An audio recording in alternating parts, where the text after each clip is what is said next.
What we have in the studio today is a category of motorcycle jacket that we don't often see. This is a leather, waterproof motorcycle jacket. It is the MERLIN Gable 2. As of the making of this video, it comes in at £400 and you can get it in either black, brown or oxblood. And unsurprisingly, being a leather motorcycle jacket, it's highly protective. It has a CE AAA certification and comes complete with a full set of armour, including back armour from D3O. Those of you with keen ears will have heard me mention that it is the second version, so it has some improvements, subtle improvements across the board, but improvements nonetheless. So they are across the waterproofing and the fit, most obviously. Things like the collar now has an improved fit, the shoulders now have more flexibility and room in them, and it has YKK waterproof zips throughout. To be honest, it didn't need an awful lot of improvement because the first version was so good, but it is nice to see that they're never resting on their laurels. They're always looking to improve. That is something Merlin are very keen to do. So, taking this on its merits then, it is quite a thick leather jacket. You would probably expect that because it is waterproof. And it's also laminated waterproofing, which does tend to add a bit of stiffness to the outer fabric. It will break in and soften as you own it though, because of course it's leather, and leather does take a bit of time to break in and mold a little bit more to you. So it's nice, thick cowhide leather for the outside of this. And in case you're wondering, does it feel like a waterproof jacket or does it just feel like a leather jacket from the outside? It feels like a regular leather jacket. It's nice, soft and supple leather to the outside. The Hydro RC waterproofing offers full coverage for this jacket, and being laminated, it does stop water from beading up to the outside of this jacket, which will stop it from wetting out or wetting through, and will stop it feeling heavy when it gets wet out. Often with some waterproofing, if it's a drop liner or something on the inside, the outer fabric could wet out and that just makes it heavy, uncomfortable, cold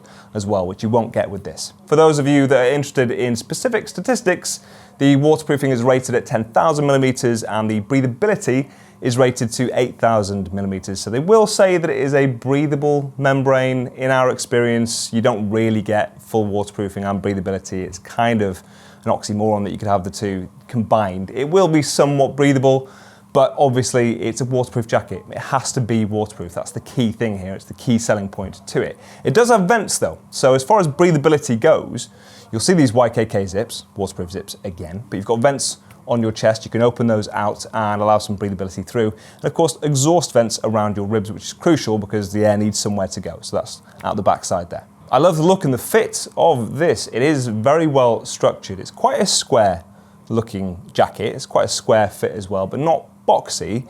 It's still tailored enough. Now this is a 40. It's on the mannequin who usually wears a 40. He would be snug in most jackets. So this is a snug fit on him when it's got the armor in, especially.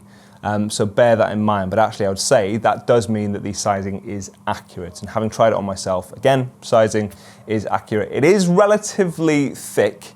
It actually also has a removable liner on the inside, which I will show you. So let's start with the neckline there as far as the look of it goes. This is improved.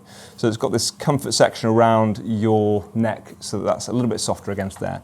But then it's easier to loop through this on the side there if you want it out of the way. The shoulders have pleats to allow more flexibility. And then if I open the zip on the front, you'll notice some storage to the outside around your waist.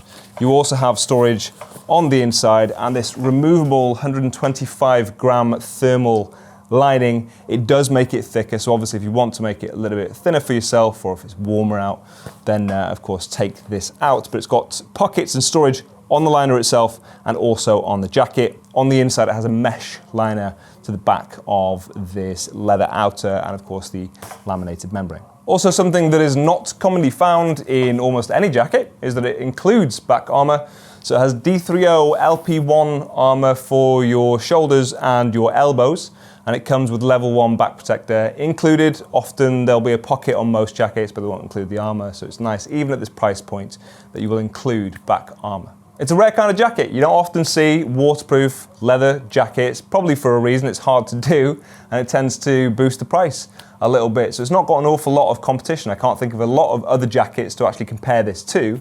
I'd probably just compare it to other leather motorcycle jackets, and I would say even in that field, it's a really good jacket. Probably a little bit on the thicker side than if you don't have waterproofing, but for added versatility, it's a great option if you want that included. So if you want to see this for yourself, you can find links in the description, and I will see you soon.